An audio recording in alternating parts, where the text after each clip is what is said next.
ओम श्री गणेशाय नमः। ओम नमः शिवाय। नमस्कार प्रिय भक्तगणों, आज शारदीय नवरात्र का पहला दिन है, तो सर्वप्रथम आप सभी को शारदीय नवरात्र की हार्दिक शुभकामनाएं। हर वर्ष आश्विन माह के शुक्ल पक्ष की प्रतिपदा तिथि पर कलश स्थापना के साथ 9 दिनों तक मां दुर्गा के अलग अलग स्वरूपों की पूजा और उपासना की जाती है। धर्म ग्रंथों के अनुसार नवरात्रि माता भगवती की आराधना का श्रेष्ठ समय होता है।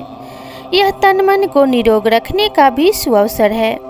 जगत की उत्पत्ति, पालन और प्रलय तीनों व्यवस्थाएं जिस शक्ति के अधीन संपादित होती है वही भगवती आदि शक्ति हैं।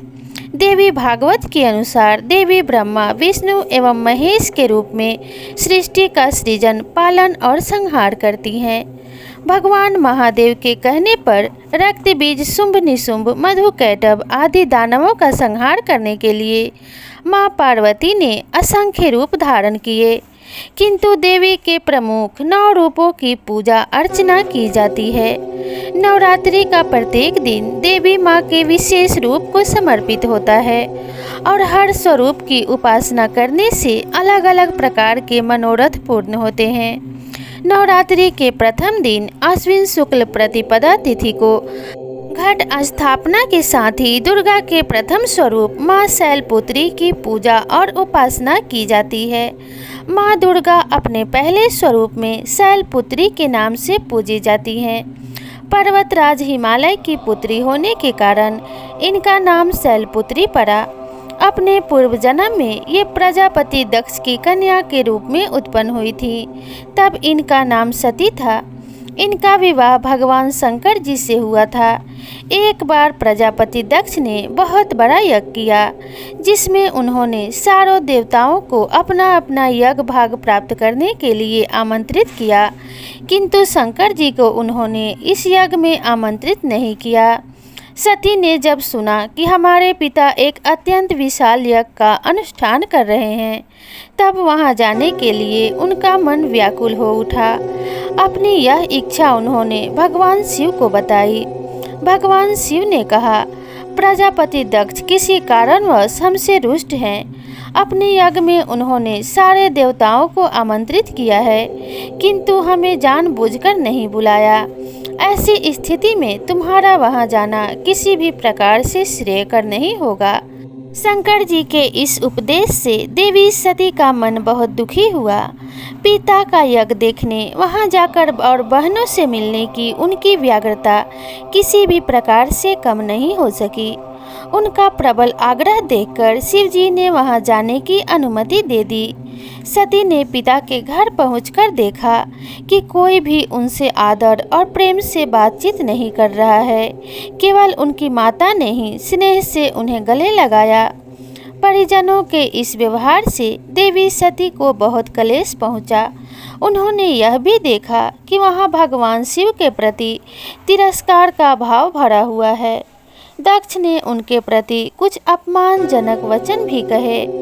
यह सब देखकर सती का हृदय ग्लानि और क्रोध से संतप्त हो उठा। उन्होंने सोचा कि भगवान शंकर जी की बात ना मानकर यहाँ आकर मैंने बहुत बड़ी गलती की है। वह अपने पति भगवान शिव को इस तरह अपमान होते सहन न कर सकी और उन्होंने अपने रूप को तत्काल वहीं योगाग्नि द्वारा जलाकर भस्म कर दिया। वज्रपात के समान इस दारुण दुखद घटना को सुनकर शंकर जी ने क्रुद्ध होकर अपने गणों को भेजकर दक्ष के उस यज्ञ पूर्णतः विध्वंस कर दिया। सती ने योगाग्नि द्वारा अपने शरीर को भस्म कर अगले जन्म में शैलराज हिमालय की पुत्री के रूप में जन्म लिया। इस बार वह शैलपुत्री नाम से विख्यात हुई। पार्वती, हेमवती भी उन्हीं के नाम हैं। इस जन्म में भी शैलपुत्री देवी का विवाह शंकर जी से हुआ। इस प्रकार से मां शैलपुत्री देवी पार्वती का ही स्वरूप है, जो सहज भाव से पूजन करने से शीघ्र प्रसन्न हो जाती हैं और अपने भक्तों को मनोवांछित फल प्रदान करती हैं। मन विचलित होना और आत्मबल में कमी हो तो मां शैलपुत्री की पूजा आराधना करने से लाभ होता है। माता शैलपुत्री की सक्रियता से मन और मस्तिष्क का विकास होने लगता है। अंतर मन में उमंग और आनंद व्याप्त हो जाता है। इनका जागरण न होने से मनुष्य विषय वासनाओं में लिप्त होकर सुस्त, स्वार्थी, आत्म केंद्रित होकर थका थका सा दिखाई देता है। शैलपुत्री मनुष्य के कायाकल्प के द्वारा सशक्त और परमहंस बनाने का प्रथम सूत्र है। स्वयं में ध्यान भजन के द्वारा इनकी तलाश देह में काम को संतुलित करके बाहर से चट्टान की शक्ति प्रदान करती है और मानसिक स्थिरता देती है। प्रजापति दक्ष की कन्या सती के रूप में प्रकट शैलपुत्री मूलाधार मस्तिष्क से होते हुए सीधे ब्रह्मांड का प्रथम सूत्र है।